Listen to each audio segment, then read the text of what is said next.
Hello learners, welcome to दृष्टि CUET under graduate programme. और मैं आपका मेंटर शशांक आप सभी का आज के सेशन में स्वागत करता हूं।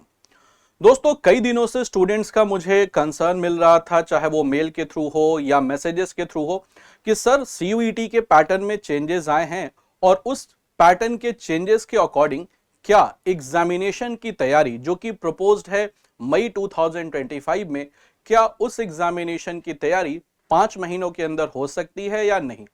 तो ऐसे कई सारे दोस्तों कंसर्न्स मुझे मिले, स्पेशली CUET UG 2025 को लेकर के।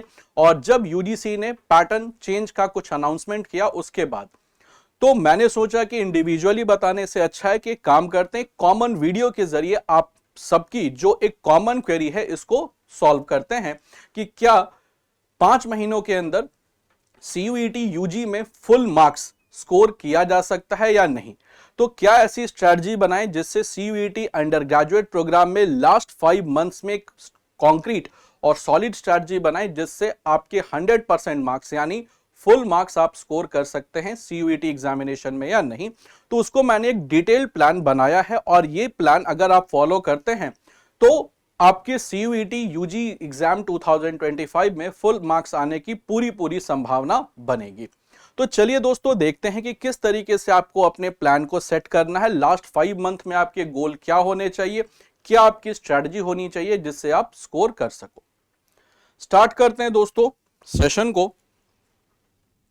सबसे पहले दोस्तों देखते हैं कि अगर आपको CUET एग्जामिनेशन में फुल मार्क्स सिक्योर करना है तो आपकी क्या स्ट्रैटेजी होनी चाहिए। To secure full marks in CUET UG examination you need a focused, consistent and strategic approach over the last 5 month. तो आपको एक फोकस, कंसिस्टेंट और स्ट्रेटेजिक अप्रोच बनानी है लास्ट 5 मंथ में। अब वो बनेगा कैसे? सबसे पहले दोस्तों आपको समझना है, understand the CUET UG examination structure. अब आपको एग्जाम स्ट्रक्चर समझना है। कैसे दोस्तों?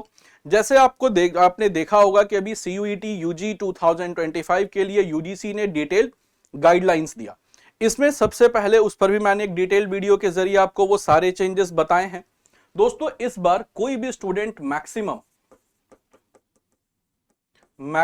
5 सब्जेक्ट्स जो है वो ऑप्ट कर सकता है फॉर CUET UG एग्जामिनेशन।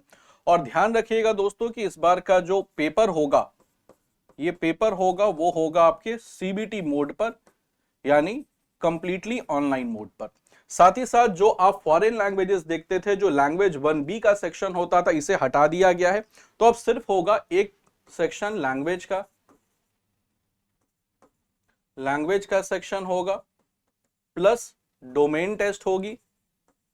और डोमेन में भी इस बार जो number of domains last time जो 29 था, इसे घटा के 23 कर दिया गया है।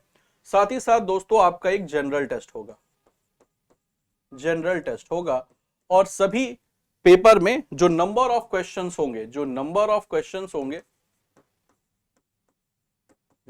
ऑफ क्वेश्चंस होगा 50। और ये सारे के सारे कंपलसरी क्वेश्चंस होंगे, इसमें आपको कोई ऑप्शन नहीं दिया जाएगा। और साथ ही साथ जो पेपर का फॉर्मेट होगा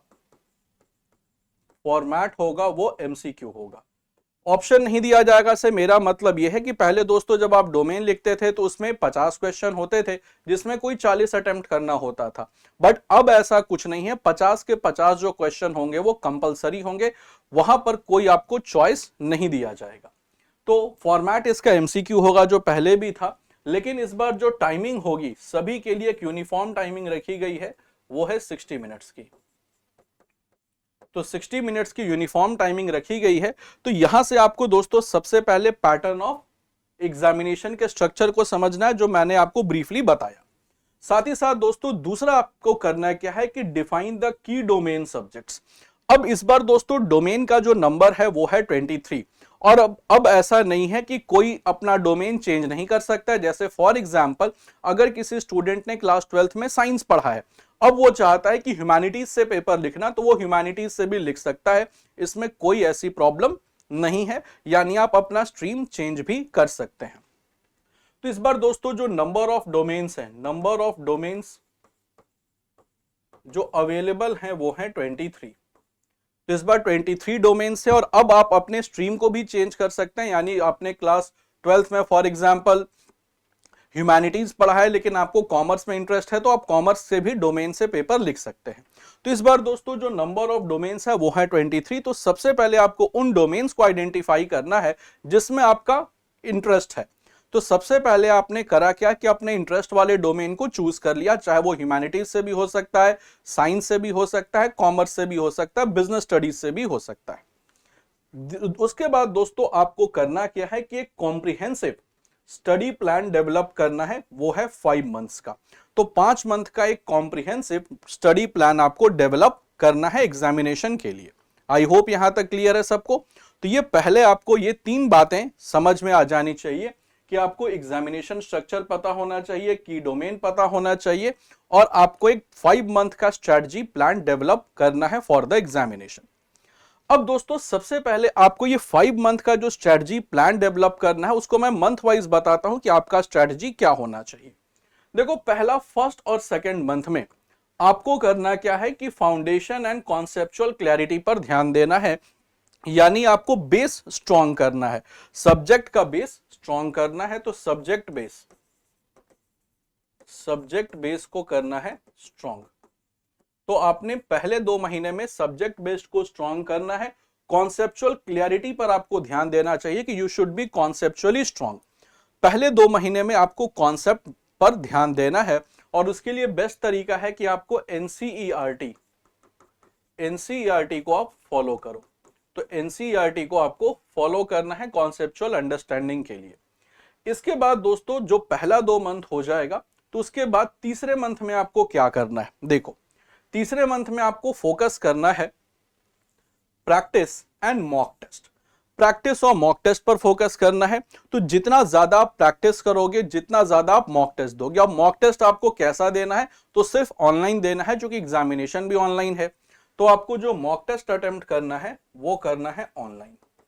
अब ऑनलाइन मॉक टेस्ट देने से आपका पेपर तो इस बार सीबीटी मोड पर है, तो आपको एक प्रैक्टिस भी हो जाएगा कि रियल पेपर कैसे होता है। दूसरा दोस्तों जब आप मॉक टेस्ट देते हैं ऑनलाइन तो उसका एक कॉम्प्रिहेंसिव एनालिसिस आता है कि आपका कौन सा सब्जेक्ट स्ट्रांग रहा, कौन सा वीक रहा, आपके ग्रे एरियाज कौन कौन से हैं, किस तरीके से आपको एग्जामिनेशन की प्रैक्टिस करनी है ताकि आप पेपर को अच्छे से सॉल्व कर सको। तीसरा दोस्तों आपको करना क्या है, 4th मंथ में करना है intensive revision and advance practice. Intensive revision और एडवांस प्रैक्टिस करनी है। और इंटेंसिव रिवीजन जो आपने नोट्स बनाए हैं उसको मल्टीपल टाइम्स आपको रिवाइज करना है और एडवांस प्रैक्टिस में नंबर ऑफ मॉक टेस्ट बढ़ाना है। 5th मंथ में दोस्तों आपको करना क्या है कि final revision and test simulation.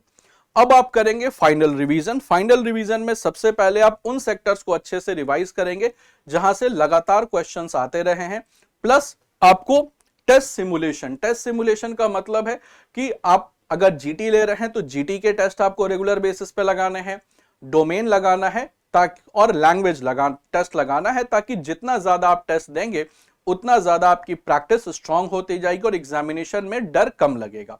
और वो कहते भी हैं कि the more you sweat in practice the less you bleed in war. तो इन 5 मंथ को इस तरीके से आप डिवाइड करके देख सकते हैं ताकि आपको एक बहुत अच्छा स्ट्रैटेजी मिल जाए कि एग्जामिनेशन को क्रैक करते कैसे हैं। और 5 मंथ में भी 100% स्कोर किया जा सकता है, फुल मार्क्स स्कोर किया जा सकता है सीयूईटी में। बस आपको एक स्ट्रैटेजी और प्रॉपर प्लानिंग की जरूरत है। अब आते हैं नेक्स्ट टॉपिक पर कि फर्स्ट 2 मंथ में डोमेन स्पेसिफिक आपको तैयारी करनी है, डोमेन पर ध्यान देना है। अब दोस्तों करना आपको क्या है कि सबसे पहले अपने जो सिलेबस को ब्रेक डाउन कर देना है और क्रिएट करना है डेली और weekly study plan. allocate 4 to 6 hour daily for your domain subjects। तो आपको वीकली प्लान बनाओ या डेली प्लान बनाओ, that is up to you, लेकिन कम से कम 4 से 6 घंटे का प्लान होना चाहिए जिसमें आप डोमेन को बहुत अच्छे से तैयार करो। क्योंकि डोमेन दोस्तों तैयार करने में समय लगता है, इसकी कॉन्सेप्चुअल क्लैरिटी को बनाने में समय लगता है। और स्पेशली वो स्टूडेंट्स जो कहीं ना कहीं स्ट्रीम चेंज करने के में इंटरेस्टेड हैं कि साइंस में क्लास 12th पास की, अब एक काम करते हैं कि उनका इंटरेस्ट ह्यूमैनिटीज की तरफ है तो ह्यूमैनिटीज की तरफ बढ़ें। नेक्स्ट है दोस्तों कि focus on NCERT books of class 11th and 12th and understand the key concept, ideology, theories, numerical and research methods. अब यहां पर दोस्तों ऑफिशियली तो क्लास 12th का सिलेबस है, लेकिन मैं क्लास 11th भी क्यों कह रहा हूं? क्योंकि दोस्तों कई बार ऐसा होता है कि कोई स्टूडेंट है साइंस का, अब उसे पढ़ना है ग्रेजुएशन में हिस्ट्री, तो अब सिर्फ क्लास 12th की हिस्ट्री पढ़ोगे तो उससे आपका कॉन्सेप्चुअल अंडरस्टैंडिंग नहीं बनेगा, पढ़ोगे भी तो चीजें समझ में ढंग से नहीं आएंगी। तो क्लास 11th और 12th अगर आपने अच्छे से पढ़ लिया तो आपकी जो अंडरस्टैंडिंग ऑफ द सब्जेक्ट है वो क्लियर होगा, और एक बार अंडरस्टैंडिंग क्लियर हो जाए तो जो फैक्ट्स एंड फिगर्स कई बार जो याद करने वाले होते हैं उसमें आपको बहुत ज्यादा कंसर्न नहीं आएगा। तो आपको करना क्या है कि फैक्ट्स एंड फिगर्स वाला कंसर्न के लिए आपको क्लास 11th और 12th की एनसीईआरटी को अच्छे से पढ़ना है, ताकि आपका कॉन्सेप्चुअल अंडरस्टैंडिंग बढ़े, और एक बार कॉन्सेप्ट स्ट्रांग हो गया तो फैक्ट्स एंड फिगर्स याद करने में बहुत ज्यादा कंसर्न नहीं होता। तीसरा दोस्तों आपको करना क्या है लैंग्वेज के लिए। अब देखो लैंग्वेज में टोटल 13 लैंग्वेजेस इस बार हैं, तो जो टोटल नंबर ऑफ लैंग्वेजेस इस बार CUET UG 2025 ऑफर कर रही है वो 13 लैंग्वेजेस ऑफर कर रही है। अब कई सारे स्टूडेंट्स जो होते हैं वो अदर देन इंग्लिश भी चूज करते हैं, तो अगर आप अदर देन इंग्लिश कोई लैंग्वेज चूज कर रहे हैं तो उसमें आपको फोकस करना क्या है कि उस लैंग्वेज के ग्रामर, कॉम्प्रिहेंशन एंड वोकैब्युलरी पर। तो हर एक लैंग्वेज का अपना एक ग्रामर है, अपने रीडिंग कॉम्प्रिहेंशन के पैसेजेस हैं, प्लस उसकी वोकैब है, तो उस पर आपको फोकस करना है। अगर आप दोस्तों स्पेशली इंग्लिश चूज कर रहे हैं in the language section out of 13 languages, अगर आप इंग्लिश चूज कर रहे हैं तो आपकी प्रैक्टिस कैसे होनी चाहिए? तो प्रैक्टिस रीडिंग न्यूज़पेपर डेली। तो कोशिश करिए कि न्यूज़पेपर डेली पढ़ें। कौन सा न्यूज़पेपर ले सकते हैं? तो द हिंदू और द इंडियन एक्सप्रेस। देखो कई सारे स्टूडेंट्स को लगता है कि जिनका इंग्लिश में थोड़ा हाथ तंग है वो डायरेक्टली हिंदू से शुरू करें, नहीं। देखो हिंदू उन स्टूडेंट्स के लिए है जिनका इंग्लिश ऑलरेडी बहुत अच्छा है। तो अगर आपकी इंग्लिश में थोड़ी हाथ तंग है तो आप एक काम करिए, इंडियन एक्सप्रेस से स्टार्ट करिए। इंडियन एक्सप्रेस जब आप पढ़ने लगोगे, चीजों को समझने लगोगे, तो फिर आप हिंदू पर इवेंचुअली आ सकते हैं। तो स्टार्ट करो इंडियन एक्सप्रेस से अगर इंग्लिश बहुत अच्छी नहीं है, और अगर इंग्लिश बहुत अच्छी है तो आप हिंदू से भी स्टार्ट कर सकते हैं। ये मैं स्पेशली इंग्लिश के लिए बता रहा हूं। To improve the reading comprehension, vocabulary for English. तो अब आपको आरसी भी वहां सॉल्व करना होगा, साथ ही साथ वोकैब भी होगा। तो इंग्लिश के लिए अगर आप लैंग्वेज में इंग्लिश चूज कर रहे हैं आउट ऑफ द 13, तो न्यूज़पेपर के जरिए आप अपनी चीजों को इंप्रूव कर सकते हैं। आरसी इंप्रूव हो जाएगा, वोकैब इंप्रूव होगा। साथ ही साथ दोस्तों ये आपको जीटी में जो जनरल टेस्ट का जो करंट अफेयर्स एंड जीके वाला सेक्शन होता है उसमें भी आपको बहुत हेल्प करेगा। तो यहां से आप कहीं ना कहीं अपना इंग्लिश लैंग्वेज के साथ साथ जो जीटी का सेक्शन है वो भी बहुत अच्छे से इंप्रूव कर सकते हैं। तो आई होप ये समझ में आ गया। ये है for any other languages other than English, plus जो नेक्स्ट पॉइंट है वो कंप्लीटली डेडिकेटेड टू इंग्लिश है। इसके अलावा दोस्तों देखते हैं कि जनरल टेस्ट के लिए आपको कैसे तैयारी करनी है। जनरल टेस्ट में दोस्तों आपको पता है कि 3 टॉपिक्स आते हैं। सबसे पहला आता है आपका क्वांटिटेटिव एप्टीट्यूड यानी जनरल मैथमेटिक्स, देन आपका आता है लॉजिकल रीजनिंग, और तीसरा आता है जीके एंड करंट अफेयर्स का।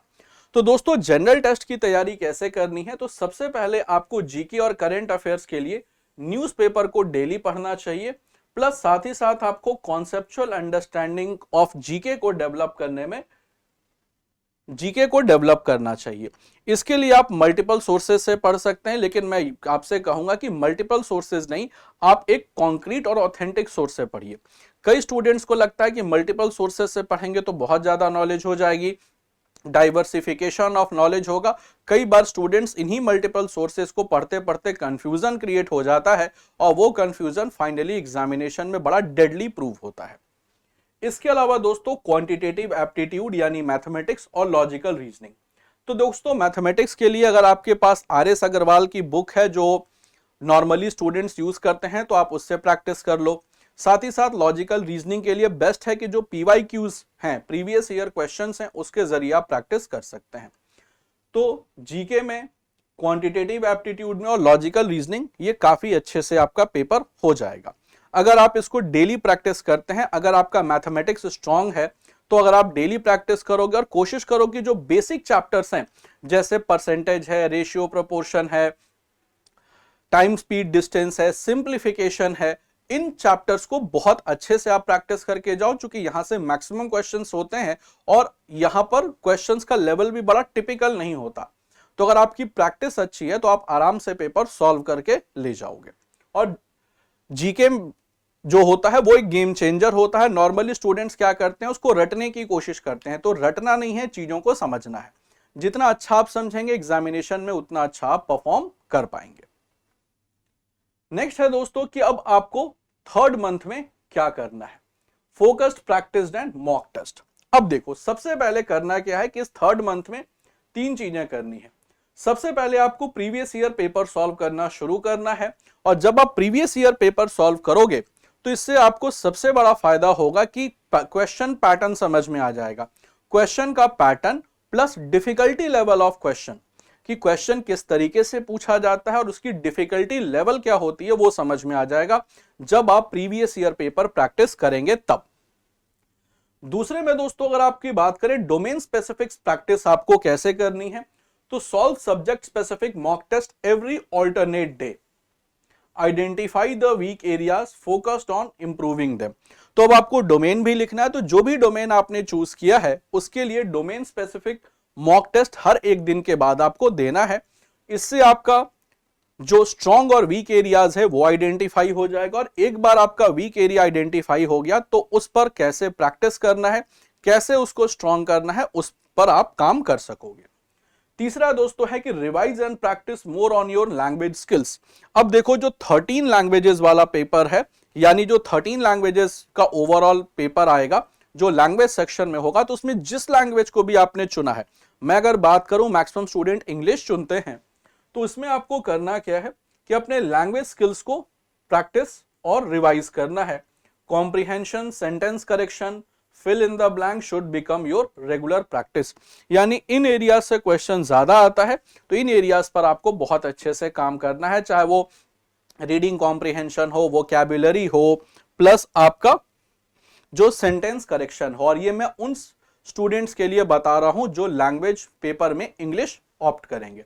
13 लैंग्वेजेस में से मैक्सिमम स्टूडेंट इंग्लिश ऑप्ट करते हैं, तो इंग्लिश की तैयारी किस तरीके से करनी है वो भी मैंने आपको बताया। इसके बाद दोस्तों बात करते हैं कि 4 मंथ में आपको करना क्या है। तो 4th मंथ में दोस्तों सबसे पहले आपको करना है intensive revision and advance practice. वो कैसे होगा? सबसे पहले दोस्तों आपको करना है इंटेंसिव रिवीजन। इंटेंसिव रिवीजन का मतलब है कि जो भी नोट्स आपने बनाए हैं अपने, उसको मल्टीपल टाइम्स पढ़िए। दूसरा है मोर मॉक टेस्ट। जितना ऑनलाइन मॉक टेस्ट लगा सकते हैं उतना मॉक टेस्ट दीजिए। कैसे टाइम आप मैनेज करोगे वो आप अपने स्कूल की स्टडीज प्लस साथ में सीयूईटी को पैरेलली रख के कर सकते हैं। तो कोशिश करिए कि जो कॉमन सब्जेक्ट हैं, जैसे क्लास 12th में भी वो इंपॉर्टेंट है और वो आपका सीयूईटी में भी इंपॉर्टेंट है, तो उसके मॉक टेस्ट जरूर लगाते जाइए रेगुलर बेसिस पर, ताकि वो दोनों जगहों पर हेल्प करेगा। ठीक है। तीसरा दोस्तों आपको करना है टाइम मैनेजमेंट। टाइम मैनेजमेंट का बेस्ट तरीका ही मॉक टेस्ट होता है, और आपको 60 मिनट में 50 क्वेश्चन सॉल्व करने हैं, तो और वो भी ऑनलाइन है। तो कहीं ना कहीं आपको पढ़ने में, कंप्यूटर स्क्रीन पर पढ़ने में भी टाइम जाता है, और बहुत हो सकता है मैक्सिमम स्टूडेंट्स का ये लाइफ का फर्स्ट सीबीटी हो, यानी कंप्यूटर बेस्ड टेस्ट हो, तो वहां भी आपको टाइम मैनेजमेंट को ध्यान रखना है। यानी जितना अच्छा आप मॉक टेस्ट के थ्रू प्रैक्टिस करेंगे उतना ही अच्छा आप टाइम मैनेज कर पाओगे। अब दोस्तों इसमें आपको करना कैसे वो भी देखिए कि revisit all the notes that you have created. और जो भी आपने नोट्स खुद से बनाए हैं उसको मल्टीपल टाइम्स पढ़िए। कुछ नया पढ़ने की जरूरत नहीं है, बाहर से नोट्स लेने की कोई जरूरत नहीं। जो आपने खुद से बनाया है उसको मल्टीपल टाइम्स रिवाइज करिए। Focus on important historical dates. अगर आपके डोमेन में हिस्ट्री वगैरह है, geographical terms, sociological theories, economic models, यानी अगर जो भी आपने डोमेन रखा है तो उसके जो इंपॉर्टेंट डूज एंड डोंट्स हैं उन सबको आपको प्रैक्टिस करना पड़ेगा। Take full length mock test and practice each section under timed condition. और ये जो मॉक टेस्ट होगा वो आपका कैसा होगा? तो वो होगा ऑनलाइन, क्योंकि अब पेपर ही ऑनलाइन होना है, तो मॉक टेस्ट ऑफलाइन लगाने से कोई फायदा नहीं है। तो आप फुल लेंथ मॉक टेस्ट लगाना शुरू कर दीजिए। तीसरा है practice time bounded mock test to improve your speed, efficiency and question. आजकल दोस्तों जो मॉक टेस्ट होता है उसमें आपको टाइम बाउंडेड मॉक टेस्ट भी मिल जाएगा कि एक पर्टिकुलर क्वेश्चन में आपको कितना टाइम देना है। तो उसके जरिए भी आप अपनी प्रैक्टिस कर सकते हैं। आजकल टाइम बाउंडेड मॉक टेस्ट भी इजीली अवेलेबल है, उसके जरिए भी आप प्रैक्टिस कर सकते हो। इसके बाद दोस्तों बात करते हैं 5th मंथ में आपको जो फाइनल रिवीजन एंड सिमुलेशन करना है वो कैसे होगा। वो देखो 3 तरीके से करेंगे आप। सबसे पहले करेंगे revision of the key topics. सबसे पहले देखो कि वो टॉपिक्स जिससे क्वेश्चन हर साल एग्जामिनेशन में आते हैं और हर एक डोमेन में ऐसे कुछ स्पेसिफिक टॉपिक्स होते हैं। जैसे फॉर एग्जांपल हिस्ट्री डोमेन की मैं बात करूं तो वहां पर आपको नेशनल मूवमेंट से हर साल क्वेश्चन आते हैं, स्पेशली उसमें जो गांधीनियन मूवमेंट होते हैं वो। तो गांधीनियन मूवमेंट को अच्छे से रिवाइज कर लिए। दूसरा आपको करना क्या है कि फुल लेंथ मॉक टेस्ट देना है। अब जो होगा वो सेक्शनल मॉक देने से कोई फायदा नहीं, अब आपको प्रॉपर 50 क्वेश्चंस का फुल लेंथ मॉक टेस्ट देना है विद इन 1 आवर। तो विद इन 1 आवर आपको full length mock test 50 questions का देना है, और जितना ज्यादा मॉक टेस्ट देंगे उतना ज्यादा आपको आपका कॉन्फिडेंस बढ़ता जाएगा। तीसरा दोस्तों काम करना है मेंटल प्रिपरेशन। अब तैयारी के दौरान आपके दिमाग में बहुत सारे थॉट्स पैरेलली रन करेंगे कि मेरे उस दोस्त की तैयारी बहुत अच्छी है, मेरी तैयारी अच्छी नहीं है, पेरेंट्स का प्रेशर है, फैमिली में जो बाकी नाते रिश्तेदार हैं उनका प्रेशर है, सब आपकी तरफ बहुत ही उम्मीद से देख रहे हैं, तो क्या मैं उन उम्मीदों पे खरा हो पाऊंगा या नहीं। तो मल्टीपल टाइम का मेंटल स्ट्रेस आपको होगा। मेंटल स्ट्रेस को ओवरकम करने का सबसे अच्छा तरीका यह है कि सबसे अच्छी बात यह है कि कोई भी आपसे बहुत ज्यादा किसी से अपनी प्रिपरेशन स्ट्रेटजी को डिस्कस मत करिए। किसी भी पर्सन से, सिर्फ अपने क्लोज फैमिली मेंबर को छोड़ के किसी के साथ प्रिपरेशन टेक्निक डिस्कस मत करिए। दूसरा, मेडिटेशन किया करिए, या फिर ध्यान मेडिटेशन या फिर अपने आप को बिजी रखने का कुछ एक्टिविटीज करिए। जैसे थोड़ा बहुत खेल लिए, जॉगिंग पर चले गए, रनिंग करते हैं तो रनिंग कर लिए, ताकि आपका मेंटल स्ट्रेस डाउन हो। और उन लोगों से दूरी बना करके रखिए जो कहीं ना कहीं डिमोटिवेटिंग पर्सनालिटीज हैं, जो आपको डिमोटिवेट करते हो, जो आपको बताते हो कि यार बहुत टफ एग्जाम है, इतने सारे कैंडिडेट्स अपीयर करते हैं, बहुत कम सीट्स हैं, कैसे होगा, उनका नहीं हुआ, उनका नहीं हुआ, मल्टीपल एग्जाम्पल्स देते रहते हैं। तो उन लोगों से जितनी दूरी बना सकते हैं उतनी दूरी बना करके रखिए। यानी जो निगेटिव थॉट पीपल हैं, निगेटिव माइंडेड पीपल हैं, उनसे दूरी बना करके रखना है। और जब इनसे आप दूरी बना करके रखेंगे तो इनके थॉट्स को कभी भी दिल पे नहीं लगाना, और थोड़ा कोशिश करना है, क्योंकि इस समय थोड़ा वेडिंग सीजन्स भी आता है, तो कोशिश करिए कि थोड़ा बहुत अर्जेंट नहीं हो तो हर एक इवेंट को अटेंड करने की जरूरत नहीं है, क्योंकि वहां मल्टीपल लोग मिलते हैं, मल्टीपल टाइप के डिस्कशंस होते हैं, आपको मल्टीपल टाइम के सजेशंस भी दिए जाएंगे। तो कुछ सजेशंस तो काम के होते हैं और कुछ बेकार के होते हैं। तो जो बेकार के सजेशंस वाली एरियाज हैं उनको थोड़ा अवॉइड ही करिए अपने प्रिपरेशन जर्नी के दौरान, तो ज्यादा अच्छा है। बाकी आप मेडिटेशन कर सकते हैं ताकि आपका मेंटल स्ट्रेस कम से कम हो, और ये सबको होता है, ऐसा कुछ यूनिक इसमें नहीं है। तो दोस्तों यहां पर मैंने आपको बताया था कि ये 5 महीने आप किस तरीके से बेस्ट यूटिलाइज करोगे जिससे आपका एग्जामिनेशन में फुल मार्क्स आ सकता है। और ऐसा कुछ नहीं है कि ये बहुत ही इम्पॉसिबल है, स्टूडेंट्स ने किया भी है और आगे भी करेंगे। तो ये बात ध्यान रखिएगा कि इसमें कुछ नया नहीं है, पहले भी स्टूडेंट्स ने किया है, आप भी कर सकते हैं और आपके बाद भी ये चीज होगी। तो इस चीज को मान करके रखो कि कोई भी अचीवमेंट ऐसा नहीं है जो किसी को पहले ना मिला हो आपसे पहले, और कोई भी डिफिकल्टी ऐसी नहीं है जो आपके अलावा किसी और ने फेस ना किया हो। तो इसी तरीके से दोस्तों आपको तैयारी करनी है, जो मैंने कॉम्प्रिहेंसिव प्लान बनाया और ऐसा प्लान बताया है जो सारे स्टूडेंट्स तो नहीं लेकिन मैक्सिमम स्टूडेंट्स कर सकते हैं। 100% स्टूडेंट्स तो कर नहीं पाएंगे, लेकिन मैक्सिमम स्टूडेंट्स इस प्लान को फॉलो कर सकते हैं। ऐसा प्लान है जहां मैक्सिमम स्टूडेंट्स इसको फॉलो कर सकते हैं। तो दोस्तों इस स्ट्रक्चर्ड अप्रोच से आप तीनों के तीनों पेपर, चाहे वो डोमेन हो, चाहे वो आपका लैंग्वेज हो, चाहे वो आपका जनरल टेस्ट हो, वो तीनों के तीनों पेपर को आप बैलेंस कर लोगे क्लास 12th के बोर्ड एग्जाम के साथ। और जैसे बोर्ड में बहुत अच्छे मार्क्स आएंगे, ठीक उसी तरीके से CUET UG 2025 में भी आपके काफी अच्छे मार्क्स आएंगे, जिससे आप अपने मनपसंद कॉलेज में एडमिशन ले सकोगे, ड्रीम कॉलेज में एडमिशन ले सकोगे। तो दोस्तों इन्हीं वर्ड्स के साथ मैं अपने सेशन को समअप करता हूं कि ऐसा कुछ है नहीं जो आपसे ना हो सके। तो always believe in your capacities, always believe in your calibre, और एक स्ट्रक्चर्ड और फोकस प्रिपरेशनल अप्रोच चाहिए ताकि 100% मार्क्स, फुल मार्क्स आप CUET UG 2025 में स्कोर कर सको। तो दोस्तों ऑल द बेस्ट। बाकी अगर आपके कोई क्वेरीज हैं, कोई कंसर्न्स हैं, तो आप वीडियो के कमेंट बॉक्स में अपने क्वेरीज कंसर्न जरूर लिख दीजिएगा, मैं पर्सनली उसको एड्रेस कर दूंगा। तो आई होप दोस्तों इस छोटे से सेशन से आपको एक पूरा का पूरा आइडिया लग गया होगा कि एग्जामिनेशन की तैयारी कैसे करनी है, आपका लास्ट 5 मंथ में क्या अप्रोच होना चाहिए, जिससे आप CUET UG एग्जामिनेशन में फुल मार्क्स स्कोर करके अपने ड्रीम कॉलेज में लैंड कर सको। तो that is all for the day. मिलते हैं अपने नेक्स्ट इंटरेस्टिंग और इंफॉर्मेटिव सेशन में।